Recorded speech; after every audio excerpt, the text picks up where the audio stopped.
দেওয়ার পরে সভাপতি হুকুম দিছে, সেই জন্য 2-3-4 কথা কয়া শেষ করবো।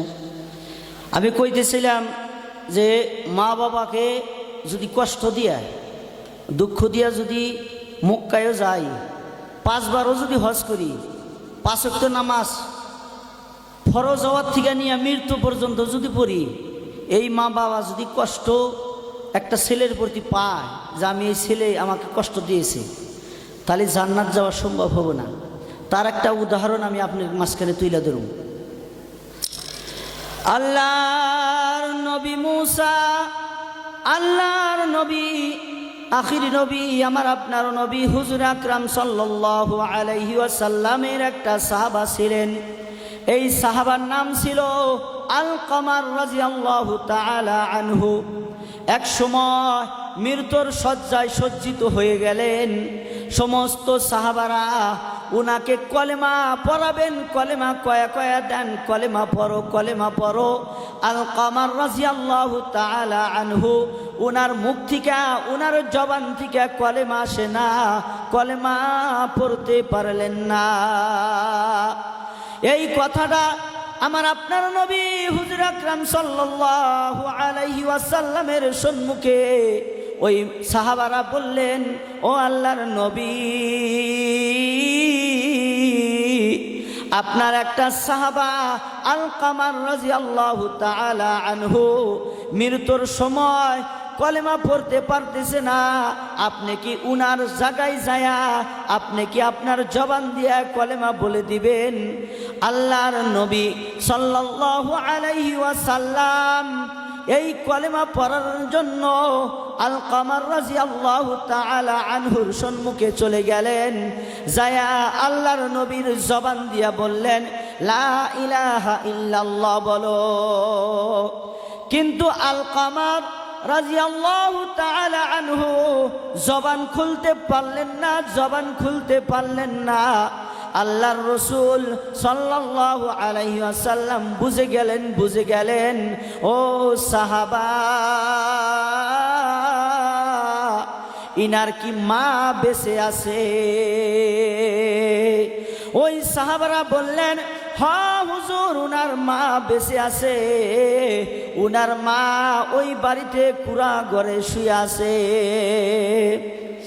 ওই আল্লাহর রাসূল সাল্লাল্লাহু আলাইহি ওয়াসাল্লাম যখন উনার মার কাছে চলে গেল, মায়ের কাছে চলে যাওয়ার সাথে সাথে মায়েকে ডাক দিলেন, ও আলকামারের মা, আপনার সম্মুখে আমি আল্লাহর নবী সাল্লাল্লাহু আলাইহি ওয়াসাল্লাম আসলাম। আলকামার আপনার সাথে কি কোনো বেয়াদবি করেছিল? আপনার সাথে কি কোনো খারাপ ব্যবহার করেছিল? আপনি কি উনাকে মাফ করেন নাই? আলকামারের মা বললেন, ও আল্লাহর রাসূল, আমার সাথে আলকামার খারাপ ব্যবহার করেছে, আমাকে অপমান অপদস্থ করেছে, না না না, আমি আলকামারকে মাফ করে দিব না।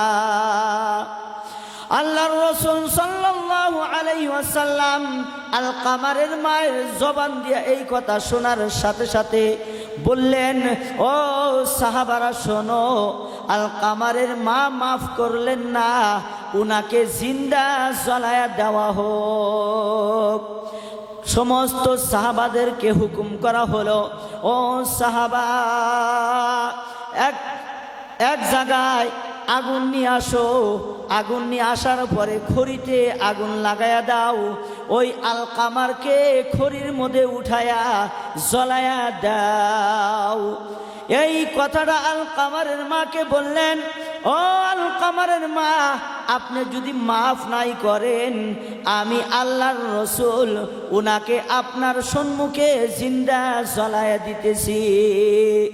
আলকামারের মা বললেন, ও আল্লাহর রাসূল, আমার ছেলে আমার চোখের সামনে মরবে, আমার ছেলে আমার চোখের সামনে আগুনে পুড়বে, আমি না সহ্য করতে পারবো না। আমি মা আলকামারকে মাফ করে দিলাম। মাফ করে দেওয়ার সাথে সাথে আলকামার জবান থেকে লা ইলাহা ইল্লাল্লাহু মুহাম্মাদুর রাসূলুল্লাহ সাল্লাল্লাহু আলাইহি ওয়াসাল্লাম বলেন সুবহানাল্লাহ। আল্লাহর রাসূল সাল্লাল্লাহু আলাইহি ওয়াসাল্লাম বলেছে, এই পৃথিবীর জমিনে কোনো মানুষ যদি মায়ের সাথে খারাপ ব্যবহার করে, মায়ের সাথে খারাপ আচরণ করে, ওই মা যদি মনে কষ্ট পেয়ে যায়, ওই মানুষের কাল কিয়ামতের দিবসটা ভয়ানক হয়ে যাবে। সূর্যটা মাথার উপরে থাকবে, মাটিগুলি তামা হয়ে যাবে, সমস্ত মানুষ উলঙ্গ অবস্থায় দাঁড় হয়ে থাকবে। 50,000 বছর ওই কাল কিয়ামতের ময়দানে দাঁড়ায়া থাকবে। মানুষের গুনাহের কারণে নিজের শরীরের গামের পানি দিয়া হাঁটু বরাবর হয়ে যাবে। আবার কোনো মানুষ নিজের শরীরের গুনার কারণে নাভি পর্যন্ত পানি হয়ে যাবে। আবার কোনো মানুষ নিজের শরীরের গুনাহের কারণে নিজের শরীরের গামের পানি দিয়ে হাবু ডাবু করে হাঁটুর পাড়া শুরু হয়ে যাবে। সমস্ত মানুষেরা আল্লাহকে ডাকবেন, ও আল্লাহ, ও রব্বুল আলামিন, আমাকে মাফ করে দাও, আমাকে মাফ করে দাও। আল্লাহ, তোমার গোলাম তোমার কাছে আমি ডাকতেছি। আল্লাহ ফেরেশতাকে বলবেন, ও ফেরেশতার দল, না না না, উনাদেরকে পৃথিবীর জমিনে অনেক সময় দিয়েছিলাম, উনাদেরকে পৃথিবীর জমিনে অনেক সময় দিয়েছিলাম, আমার ডাক উনারা পৃথিবীর জমিনে শোনে নাই। আমি আল্লাহ উনার ডাক শুনবো না। উনাদেরকে জাহান্নামে দিয়ে দাও। উনাদেরকে যখন জাহান্নামের ফয়সালা করে দিবেন, আল্লাহ তাআলা একজন করে আমাকে আপনাকে ওই আল্লাহর কঠোর মেজাজের সম্মুখে দাঁড় করাইবেন। আল্লাহ তাআলা ডাক দিয়া বলবেন, ও আল্লাহর গোলাম, তুমি আমার জন্য পৃথিবীর জমিন থেকে কি নিয়ে আসছো বলো। ওই মানুষেরা আল্লাহর কঠোর মেজাজ দেখিয়া, আল্লাহর রাগন্য চেহারা দেখিয়া ওই মানুষেরা মিথ্যা কথা বলবেন, আল্লাহ, আমরা পৃথিবীর জমিনে তোমার নাম গুণগান গাইছি, তোমার ইবাদত করেছি, আমরা নামাজ পড়েছি। আল্লাহ তাআলা ওই মানুষের মুখের মধ্যে একটা মোহর নামক সিল মেরে দেওয়া হবে। আল্লাহ তাআলা হাতের দ্বারাই কথা বলবেন। আল্লাহ তাআলা এই পায়ের মধ্যে জবান খুলে দিবে। আল্লাহ তাআলা চোখের মধ্যে জবান খুলে দিবে, কানকে জবান খুলে দিবে। ওই মানুষ বলবে, ও হাত, ওই পাও, সারা জীবন আমার সাথে থাকতেই কোন দিন তোদের কথা শুনতে পাইলাম না, আজকে আল্লাহর সম্মুখে আমার জন্য আল্লাহর কাছে সাক্ষী দিতেছ। ওই মানুষটা যখন জাহান্নামের ফয়সালা হয়ে যাবে, যখন জাহান্নামে দিয়ে দিবে, ওই মানুষটা জাহান্নামে চলে যাবে। এক সময় বহুত বছর পরে ওই জাহান্নামে খাটতে খাটতে খাটতে এমন কালাসিয়া হয়ে যাবে। আল্লাহর রাসূল সাল্লাল্লাহু আলাইহি ওয়াসাল্লাম আল্লাহর ফেরেশতার মাধ্যমে শুনবেন, ও আল্লাহর নবী, আপনার একদল উম্মত অনেক বছর ধরে ধরে ওই জাহান্নামে খাটতেছে। এই কথা শোনার সাথে সাথে আল্লাহর রাসূল সাল্লাল্লাহু আলাইহি ওয়াসাল্লাম পাগল হয়ে যাবে, বেহুশ হয়ে যাবে, জাহান্নামের দিকে রওনা দিবে। জাহান্নামের গেট খুলে দেওয়া হবে। আল্লাহ তাআলা অর্ডার করবেন, ও জিবরাইল, আমি আল্লাহ তোমাকে শোনায়া দিলাম, এই জাহান্নামের ভিতরে তুমি ঢোকো, যাও, যায়া দেখো পৃথিবীর জমিনে শস্যা পরিমাণ ঈমান যাদের ছিল, যারা কলেমা গ্রহণ করেছিল, যারা একবার হলেও কলেমা পড়েছিল, উনাদেরকে ছাঁটাই করে বাছাই করে উনাদেরকে জান্নাত দিয়ে দাও। বলেন সুবহানাল্লাহ। যখন জাহান্নাম থেকে বাহির করা হবে, উনাদের দৃশ্য দেখিয়া আল্লাহর নবী সাল্লাল্লাহু আলাইহি ওয়াসাল্লাম চোখের পানি রাখতে পারবেন না। ওই মানুষদেরকে একটা নদীর মধ্যে গোসল করানো হবে। ওই নদীর মধ্যে যখন গোসল করানো হবে, ওই যুবক মানুষেরা, যুবক চেংড়িরা 17 বছর আর 25 বছরের জোয়ান হয়ে যাবে, উনাদেরকে জান্নাতে দেওয়া হয়ে যাবে।